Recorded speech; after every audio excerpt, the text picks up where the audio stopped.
महल से बहिष्कृत करने का महाराज को घोर पश्चाताप है। वे आपसे मिलने के इच्छुक नहीं। प्रणाम।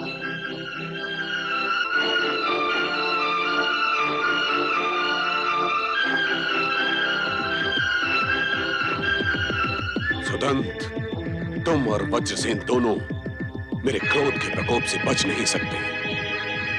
शांत हो जाए गुरुदेव, शांत हो जाए।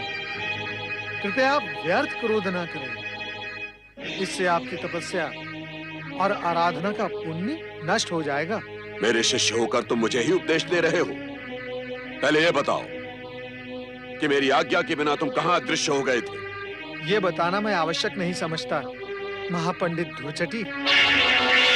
मैंने सोचा था आपका शिष्य बनकर मैं आपसे कुछ प्राप्त कर सकूंगा, परंतु आपने तो मेरे मन की शांति भी छीन ली। क्या प्रलाप कर रहे हो तुम? हाँ, मैं अक्षर अक्षर सत्य कह रहा हूँ महापंडित धुरचटी। जो गुरु शिव भक्ति से प्राप्त सिद्धि के नाम पर निर्दोष को निराश्रित बना दे, ऐसे गुरु का शिष्य बनकर मुझे दुर्गति को प्राप्त नहीं करना है। यदि आपको भी दुर्गति प्राप्त नहीं करनी है तो क्रोध, अपमान और प्रतिशोध की भावना को अपने हृदय से निकाल दें। इससे आपका कोई भी कार्य सिद्ध नहीं होगा। मैं कहता हूँ ये प्रलाप बंद करो। ये प्रलाप नहीं, कटु सत्य है जो मैं आज आपको सुनाकर ही रहूंगा। आपका शिष्य होने के नाते मैंने सुमति की सहायता की, आपके पाप का प्रायश्चित करने के लिए। सुमति को समाप्त करने के लिए आपने अपना कोई भी प्रपंच शेष नहीं छोड़ा। अब भी समय है महापंडित, दूसरों का बुरा सोचना छोड़ दें, अन्यथा भगवान भोलेनाथ का कोप आप पर बरस पड़ेगा। लगता है तू बड़ा ही धृष्ट और कृतघ्न शिष्य है।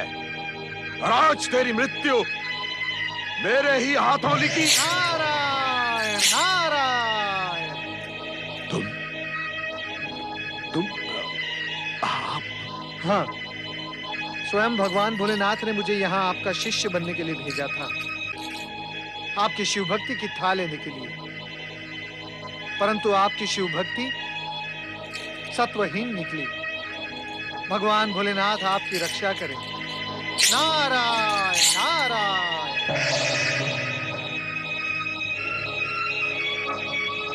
देवर्षि नारद,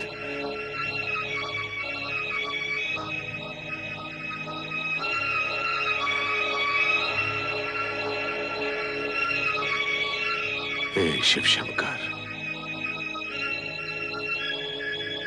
अब क्या होगा?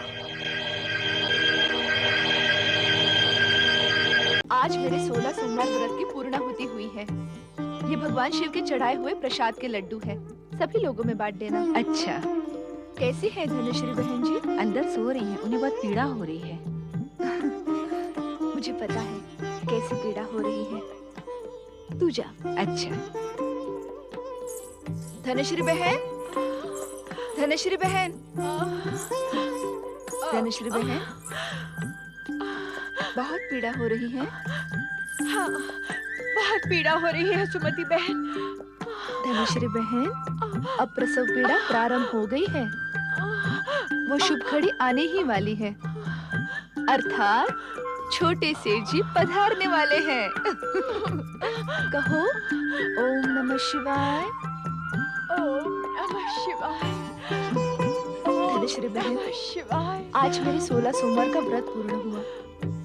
मैं तुम्हें बता नहीं सकती मैं कितनी प्रसन्न हूँ। शिव भगवान की कृपा से तुम्हें भी पुत्र की प्राप्ति होगी। कहो ओम नमः शिवाय।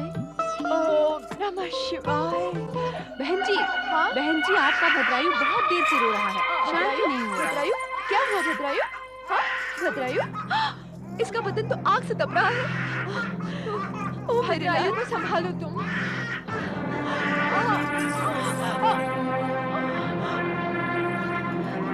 मत रो मेरे लाल, चुप हो जा। सुमति बहन, क्या हुआ? देखिए ना शिवचरण भैया, मेरे भद्रायु को क्या हो गया? अरे बाप रे, इसे तो तीव्र ज्वर है और ज्वर के कारण ही ये रो रहा है। मैं शीघ्र ही वैद्यराज को बुलाकर लाता हूं। चुप हो जा मेरे लाल, चुप हो जा, चुप हो जा मेरे लाल, चुप हो जा। क्यों रो रहा है बेटा? हाँ? क्या हो क्या गया है तुझे बेटा? ना भद्रायु, क्यों रो रहा है बच्चे? ना ना भद्रायु, भद्रायु, भद्रायु, भद्रायु। आज ही तो मेरा 16 सोमवार का व्रत पूर्ण हुआ। और भद्रायु, आज तुझे ये क्या हो गया? हे भगवान शिव, क्या मेरे व्रत का यही फल है? हे भोलेनाथ, मुझ पर दया करो भोलेनाथ, मुझ पर दया करो। ओम नमः शिवाय, ओम नमः शिवाय, ओम नमः शिवाय, ओम नमः शिवाय, ओम नमः शिवाय, ओम नमः शिवाय। भद्रायु, बहन सुमति, ये वैद्यराज जी बहुत दूर से तुम्हारे शिशु के उपचार के लिए आए हैं। वैद्यराज जी, मेरे बच्चे को बचा लीजिए। देखिए ना क्या दशा हो गई है। अब तो इसकी सांसें भी धीमी चलने लगी हैं।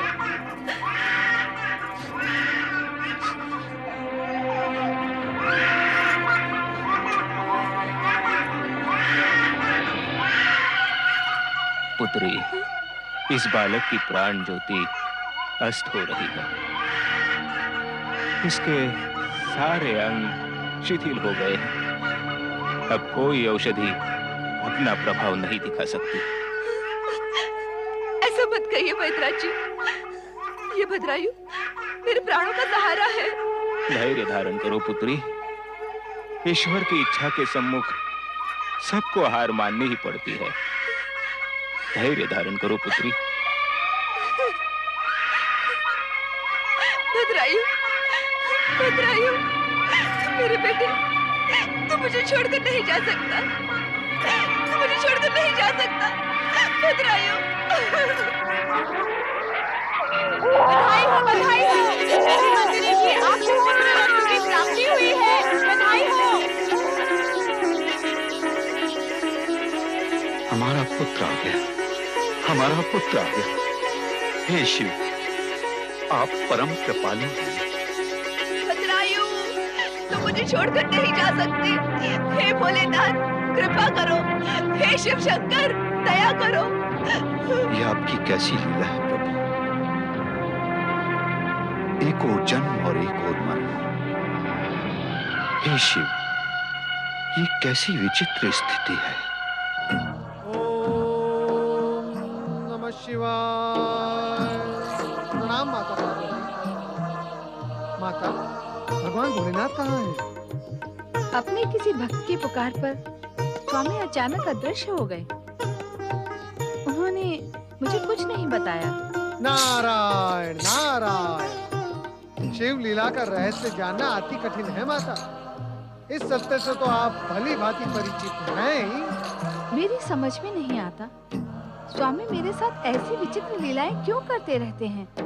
मुझे अपने साथ ले जाते तो क्या मैं उन्हें भक्त की सहायता करने से रोक देती? नारायण नारायण। माता, आप तो भगवान भोलेनाथ की ऐसी शिव लीलाओं से भली भांति परिचित हैं।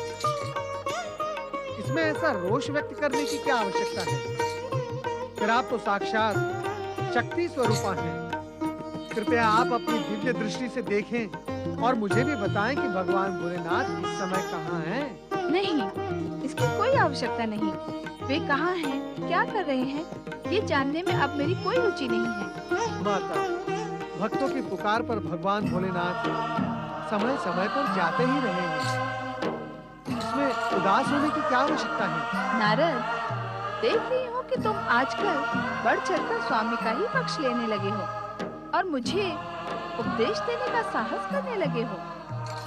शिव शिव शिव शिव शिव शिव शिव शिव शिव शिव शिव। माता, मैं तो आपके चरणों का एक तुच्छ सेवक हूँ। भला मैं आपको उपदेश देने का दुस्साहस कैसे कर सकता हूँ? बस बस, अब कुछ न कहो। मैं जानती हूँ तुम क्या कहोगे। माता, मैं तो भगवान भोलेनाथ को केवल ये बताने आया था कि उन्होंने जो कार्य मुझे सौंपा था वो मैं पूर्ण करके आ रहा हूँ। इसी विषय में मैं उन्हें कुछ बताने यहाँ आया था। उन्हें बताने की कोई आवश्यकता नहीं। उन्हें हर समय हर बात का ज्ञान होता है। क्या इस सत्य को तुम नहीं जानते? नारायण नारायण, जानता हूँ माता, मैं जानता हूँ, परंतु क्या करूँ, मैं अपने स्वभाव से विवश हूँ ना। यथाशक्ति प्रयत्न करने के पश्चात भी मैं अपने आप को यहाँ आने से रोक नहीं सकता। अब आप मुझे आज्ञा दें। ओम नमः शिवाय। नारायण नारायण। भद्रायु, मेरे पुत्र भद्रायु, मुझे छोड़कर तू क्यों चला गया? तू मुझे छोड़कर नहीं जा सकता। मैं तेरे बिना कैसे जीऊंगी? मेरे पुत्र आ जा, तू लौट कर आ जा तू। भद्रायु, मेरे पुत्र भद्रायु, मुझे छोड़कर तू क्यों चला गया? ओम नमः शिवाय, ओम नमः शिवाय, ओम नमः शिवाय। पुत्री, तुम व्यर्थ विलाप क्यों कर रही हो? तुम्हारे बालक को कुछ नहीं हुआ है। योगी महाराज, मेरा पुत्र भद्रायु मुझे छोड़कर जा चुका है। मैत्राज जी अभी कुछ देर पहले मुझे बताकर चले गए। ये देखिए ना, ये देखिए ना ऐसे। शिव पर आस्था रखो पुत्री। कभी कभी जीवित व्यक्ति भी मृत जैसा दिखाई देता है।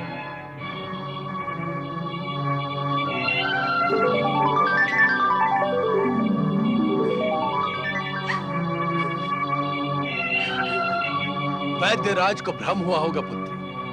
देखो, तुम्हारा बालक तो जीवित है। जीवित है? मैं कब से इसके पास बैठी हूँ, क्या इसके जीवित होने का पता मुझे नहीं चलता। तुम इतनी शोक मग्न हो गई थी कि अपनी सुध-बुध खो बैठी थी। तनिक बुलाकर तो देखो इसे। भद्रायु, भद्रायु, हाँ, मेरा भद्रायु जीवित हो गया। मेरा भद्रायु जीवित हो गया। योगी महाराज, योगी महाराज, ये आप ही का चमत्कार है। मेरा मृत बच्चा जीवित हो गया। हमने तो केवल स्पर्श करके इसे सचेत किया है। तुम्हारा पुत्र तो पहले से ही जीवित था।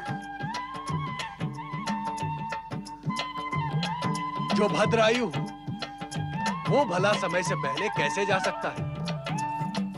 तुम्हारे पुत्र की आयु लंबी है, इसका भविष्य उज्जवल है। शिवचरण भैया, धनश्री भाभी, इन महान शिवयोगी के स्पर्श से मेरा भद्रायु फिर से जीवित हो गया। आप धन्य हैं योगी महाराज, आप धन्य हैं। योगी महाराज, सुमति बहन का पुत्र अचानक चल बसा और मेरा मन बहुत दुखी हो गया था। हमारे पुत्र जन्म की प्रसन्नता उस दुख में दब सी गई थी। स्वामी, जो स्त्री 16 सोमवार का व्रत कर रही हो, उस पर शिव की कृपा सदा रहती है। मुझे तो पूर्ण विश्वास था कि हमारा भद्रायु जीवित है। योगी महाराज, शिव कृपा से प्राप्त मेरे इस पुत्र को भी आशीर्वाद दीजिए और इसका नामकरण कीजिए। इस बालक का नाम तो पूर्व निश्चित है। पूर्व निश्चित? इसका नाम पूर्व निश्चित है? आपकी बात हम समझे नहीं योगी महाराज। इस बालक का नाम है सोमदत्त। सोमदत्त? सोमदत्त? कितना सुंदर नाम है। सोमवार के व्रत करने वाले के पुत्र का नाम सोमदत्त ही होना चाहिए ना? अच्छा, अब हम चलते हैं। प्रणाम महात्मा शिवयोगी। तुम सबका कल्याण हो। बम बम शिव शंकर, बम बम शिव शंकर। हे शिव शंकर, आपकी ऐसी कृपा मुझ पर कि आप इस साक्षात देवर्षि नारद को मेरा शिष्य बनने के लिए भेज दिए। और मैं मूर्ख आपका संकेत न समझ सका। अहंकार ने मेरी बुद्धि को ग्रस लिया था महादेव। मैं अंधा हो गया था अहंकार में। भला बुरा शुभ अशुभ मुझे कुछ नहीं दिखाई दे रहा था, और प्रतिशोध लेने की धुन में मैं पतन के मार्ग पर बढ़ता ही चला गया। अब मैं ऐसा कौन सा प्रायश्चित करूं महादेव कि मेरे अक्षम्य अपराधों का अंत हो। मेरा मार्गदर्शन करें शिव शंकर।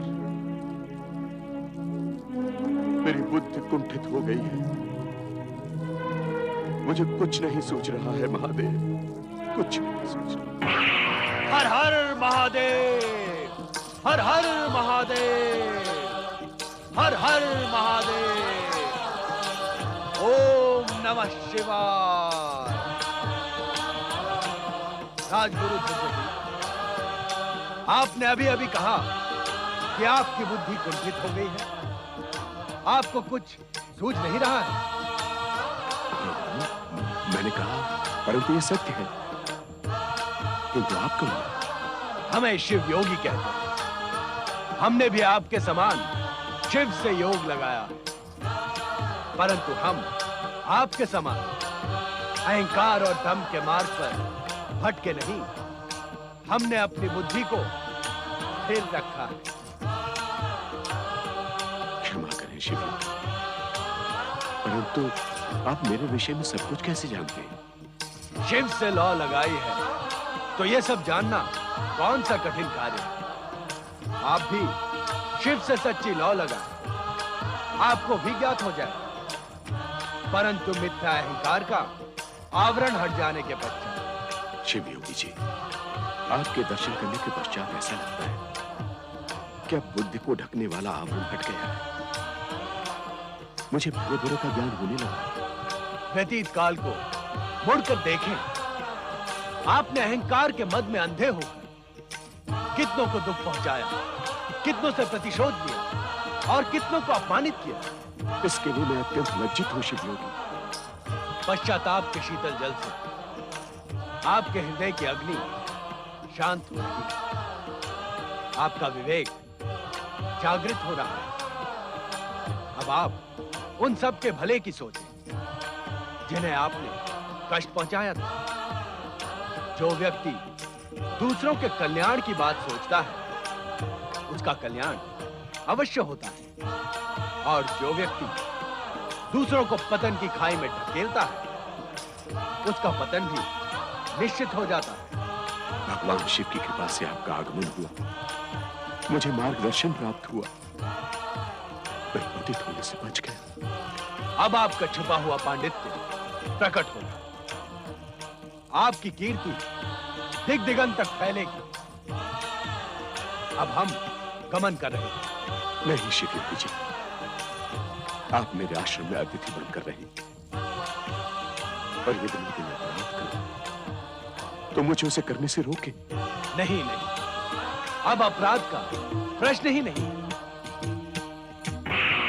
ओम नमः शिवाय, ओम नमः शिवाय। प्रणाम शिव योगी, प्रणाम गुरु धूर्जटी। आप तो नारद मुनि हैं। आप मेरे शिष्य बनकर मुझे पाप में मत धकेलिए देवर्षि नारद। देवर्षि नारद? मैं? गुरु धूर्जटी, कहीं आप स्वप्न तो नहीं देख रहे हैं? मैं तो आपका वही शिष्य हूँ, भोला भाला अज्ञानी शिष्य बाल ब्रह्मचारी। धूर्जटी जी, कहीं आपने देवर्षि नारद को स्वप्न में तो नहीं देखा था? नहीं नहीं शिव योगी जी, मुझे भली भांति स्मरण है, मैं जागृत अवस्था में था। देवर्षि नारद ने ब्रह्मचारी का रूप त्याग कर नारद का रूप धारण किया। कभी कभी आंखों को भी भ्रम हो जाता है गुरुवर। शिव की लीला बड़ी विचित्र है। बताएं गुरुवर, मेरे लिए क्या आज्ञा है? आपने तो मुझे दुविधा में डाल दिया ब्रह्मचारी जी। मुझे अभी भी लग रहा है कि आप देवर्षि नारद ही हैं। आप तो मेरे गुरु के भी गुरु के समान हैं। मैं आपको भला क्या आज्ञा दे सकता हूँ? शिव योगी जी, बोलो बाल ब्रह्मचारी। मुझे भी ऐसा लग रहा है कि शिव योगी के वेश में आप भी साक्षात भगवान शिव ही हैं। जिसकी जैसी भावना होती है उसे अपने भगवान का वैसा ही रूप दिखाई देता है। आप दोनों ने मुझे भ्रम में डाल दिया है। कहीं मेरे आश्रम में भगवान शिव और देवर्षि नारद दोनों एक साथ तो नहीं पधारे हैं? ओम नमः शिवाय। ओम नमः शिवाय। ओम नमः शिवाय। ओम नमः शिवाय। ओम नमः शिवाय। ओम नमः शिवाय। ओम नमः शिवाय। ओम नमः शिवाय। ओम नमः शिवाय। ओम नमः शिवाय। ओम नमः शिवाय।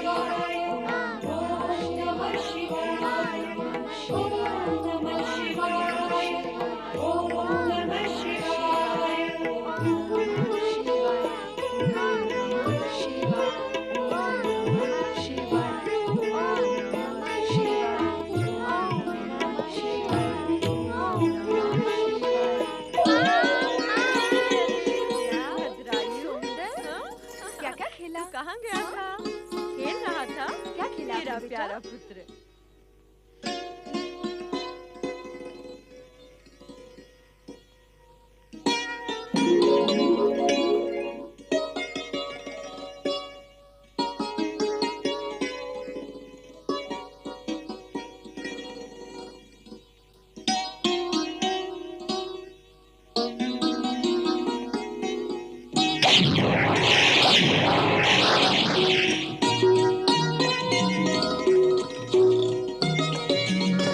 देखा भद्रायु भैया, मेरा लक्ष्य आज भी चूक गया। तो इसमें चिंतित होने की क्या बात है सोमदत्त? तुम श्रेष्ठी शिवचरण के पुत्र हो। तुम्हारा कार्य है व्यापार में सफल होना, न कि धनुष से बाण चलाना। मैं जानता हूं तुम क्षत्रिय पुत्र हो, परंतु हर विद्या मैंने तुम्हारे साथ ही सीखी है। फिर भी मेरा लक्ष्य कैसे चूक गया? जैसे व्यापार में मेरा लक्ष्य चूक सकता है। यदि मैं व्यापार करूंगा तो घाटे में ही रहूंगा। नहीं नहीं, मैं तुम्हें घाटे में थोड़े ही ना रहने दूंगा। अब घर चलते हैं, माताएं प्रतीक्षा कर रही हैं। चलिए। भद्रायु, बेटा सोमदत्त, कहाँ हो तुम दोनों? वो दोनों तो जो खेलने गए हैं अब तक नहीं लौटे। उन दोनों का बचपना तो अभी तक नहीं गया। भगवान, अब तो ये उनके खेल खेलने के दिन हैं, आते ही होंगे। माँ, माँ, माँ हम आ गए। माँ, बहुत भूख लगी है, कुछ खाने को दो ना। ठीक है, पहले तुम दोनों ये बताओ कि शिवालय से पूजा करके आ रहे हो ना? लगता है आज शिवालय नहीं गए। यदि शिव पूजन नहीं किया तो भोजन नहीं मिलेगा। खेल खेल में तुम दोनों भगवान को भी भूल जाते हो। ये अच्छी बात नहीं है बेटा। जाओ, पहले शिवालय में पूजा करके आओ। ओम नमः शिवाय। ओम नमः शिवाय। ओम नमः शिवाय। भगवान भोलेनाथ तो इनके मन मंदिर में रहते हैं सुमति बहन। भगवान भोलेनाथ की कृपा इन पर निरंतर बरसती ही रहती है। ब्रह्मचारी भैया, कहाँ थे इतने वर्ष? तुम्हें देखने के लिए तो मेरी आंखें तरस गईं। पुत्रों, प्रणाम करो। ये तुम्हारे मामाश्री हैं। प्रणाम मामाश्री। सदा सुखी रहो। भगवान भोलेनाथ आपका नाम उज्जवल करें। आप अपने हर कार्य में सफल हो। ब्रह्मचारी जी, आश्चर्य की बात है, आपने इतने वर्षों तक अपनी बहन और भांजे की सुध नहीं ली। हाँ भैया, मैंने सुमति बहन से कई बार आपके बारे में पूछा, परंतु ये कैसे बताती कि आप कहाँ हो? भगवान भोलेनाथ का नाम स्मरण करते हुए इधर उधर भटकता रहता हूँ। इस बार बहुत दूर देश निकल गया था। बहुत समय के पश्चात यहाँ आने का योग बना है, वो भी एक विशेष उद्देश्य से। बस, तो फिर आप कुछ दिनों के लिए हमारे साथ रहिए और दोनों भांजों की सेवा ग्रहण कीजिए। नहीं नहीं श्रेष्ठी वर, मैं यहाँ एक विशेष संदेश देने आया हूँ। कैसा संदेश भैया? महात्मा शिव योगी ने भद्रायु को धुर्जटी के आश्रम पर आमंत्रित किया है। धूर्जटी के आश्रम पर? बहन सुमति, अब धुर्जटी के नाम से घबराने की आवश्यकता नहीं है। गुरुवर धुर्जटी अब पूर्ण रूप से बदल गए हैं। क्रोध से भरे धुर्जटी अब करुणामय हो गए हैं। वे भी तुम दोनों से मिलने के लिए अति उत्सुक हैं। ये धूर्जटी कौन है मामा श्री? धुर्जटी एक शिवभक्त हैं, जो पहले पाषाण के समान कठोर थे, परंतु अब पुष्प के समान कोमल हो गए हैं। तुम इनसे मिलोगे तो प्रसन्न हो जाओगे। क्या शिव योगी वहाँ पधारे हैं? हाँ, मैं उनका ही तो संदेश लेकर यहाँ आया हूँ। ठीक है, हम शीघ्र ही शिव योगी की सेवा में पहुँचेंगे। वे तो भद्रायु के जीवन दाता हैं। उनका उपकार हम भला कैसे भूल सकते हैं? तो मैं शीघ्र ही तुम्हारे लिए रथ की व्यवस्था कर दूंगा बहन। ब्रह्मचारी जी, मेरी ओर से शिव योगी महात्मा को निवेदन करना कि एक बार फिर से हमारे घर पधार कर हमारा घर पालन करें। आपका ये संदेश मैं उन्हें अवश्य दूंगा। श्रेष्ठीवर, अब आप मुझे आज्ञा दें। ओम नमः शिवाय। ओम नमः शिवाय। ओम नमः शिवाय। ओम नमः शिवाय। प्रणाम योगीराज। ये मेरा सौभाग्य है कि आपने मेरा आतिथ्य स्वीकार किया। आप में इतना परिवर्तन आ गया है कि अब आपके आश्रम का वातावरण हमें प्रिय लगने लगा है। ये सब आपके आशीर्वाद से ही संभव हुआ है योगीराज। यदि आप बार बार मुझे संबोधित करके उपदेश न देते तो मेरे मिथ्याभिमान का अंकुर नष्ट ना होता और मैं पतन के मार्ग पर बढ़ता ही चला जाता। भूतकाल की बातों का स्मरण करके कोई लाभ नहीं। भविष्य की ओर देखें और उन्नति के पथ पर आगे बढ़ें।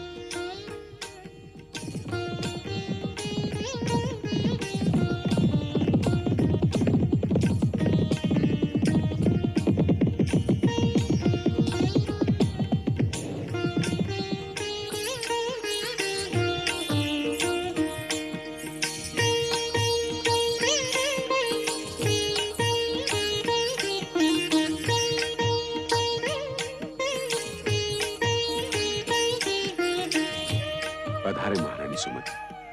वत्स भद्रायु, धूर्जटी आश्रम में आपका स्वागत है। अब मैं महारानी कहाँ रही गुरुवर? आपकी कृपा से मेरा ये पद तो बहुत पीछे छूट गया। हम पर व्यंग्य बाण न बरसाएं महारानी सुमति। हम अपने किए पर पछता रहे हैं। हमारे हृदय से क्रोध, द्वेष और प्रतिशोध की भावनाएं समाप्त हो गई हैं। मात्र शिव योगी की कृपा से हमारा हृदय स्वच्छ, निर्मल और शिव भक्त से पूर्ण हो गया है। तुम्हारी हर कामना पूर्ण हो। तुम्हें यश, वैभव और अतुल बल प्राप्त हो। आपने हमारा स्मरण किया, हम कृतज्ञ हो गए।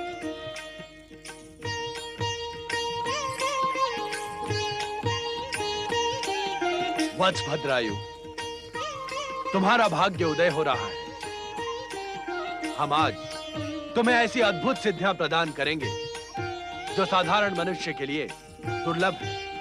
सिद्धियां? हाँ।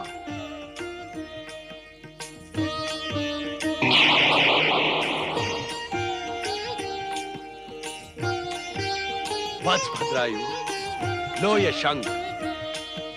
यह चमत्कारी शंख अपनी ध्वनि के ही समान दूर दूर तक तुम्हारे यश का प्रसार करेगा। लो, इसे बजाओ।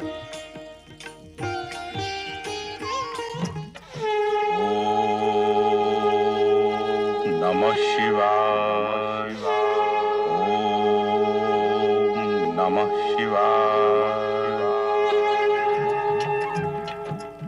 योगीराज, अद्भुत है ये शंख। सचमुच चमत्कारी है ये शंख। वत्स भद्रायु, इसे महात्मा शिवयोगी का प्रसाद ही समझो। भद्रायु, इस शंख को बजाते ही तुम्हारे मन में शिव भक्ति का संचार होगा। भद्रायु, इस खड़क को स्पर्श करते ही तुम्हारे शरीर में एक सहस्त्र हाथियों का बल समा जाएगा। संसार का कोई भी मानव तुम्हें युद्ध में पराजित नहीं कर पाएगा।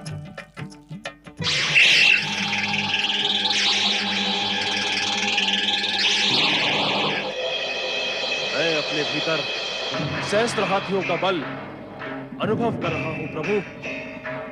आप धन्य हैं योगीराज, आप धन्य हैं। भद्रायु, अपने सहस्त्र हाथियों का बल प्रमाणित करने के लिए जाओ, उस सामने वाले पर्वत पर प्रहार करके उसे टुकड़े टुकड़े कर दो। जाओ। जो आज्ञा योगीराज।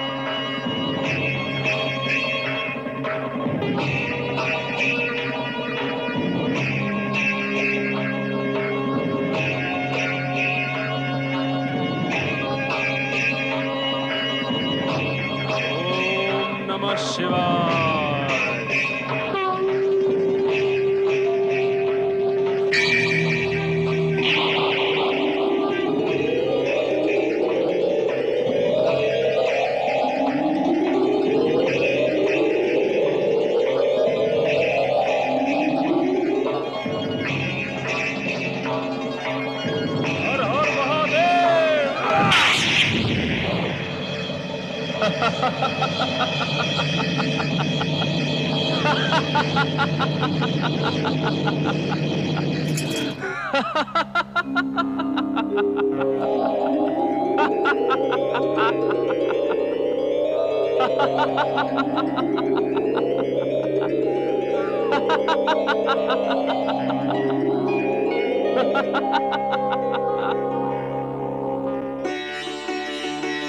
वत्स भद्रायु, तुम सहस्त्र हाथियों का बल प्राप्त करके महाबली हो गए हो। ये सब योगीराज की कृपा है। ओम नमः शिवाय।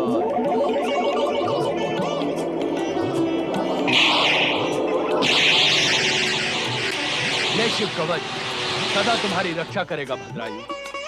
इसे कभी अपने से अलग न होने देना। जो आज्ञा योगीराज। नारायण नारायण। ओम नमः शिवाय। राजगुरु धूर्जटी, आप स्वप्न नहीं साक्षात नारद को देख रहे हैं, वो भी भगवान भोलेनाथ की कृपा से। मैं यहाँ भगवान भोलेनाथ को वंदन करने आया हूँ। भगवान शिव भोलेनाथ, अब आप ये शिवयोगी का रूप त्याग कर साक्षात महादेव का रूप धारण करें। हम सब आपके साक्षात दर्शन पाकर धन्य हो जाएंगे।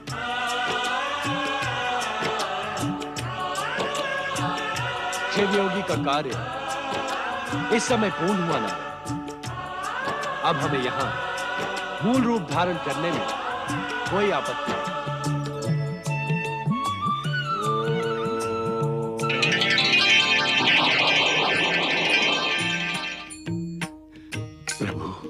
शिव शंकर, भगवान शिव।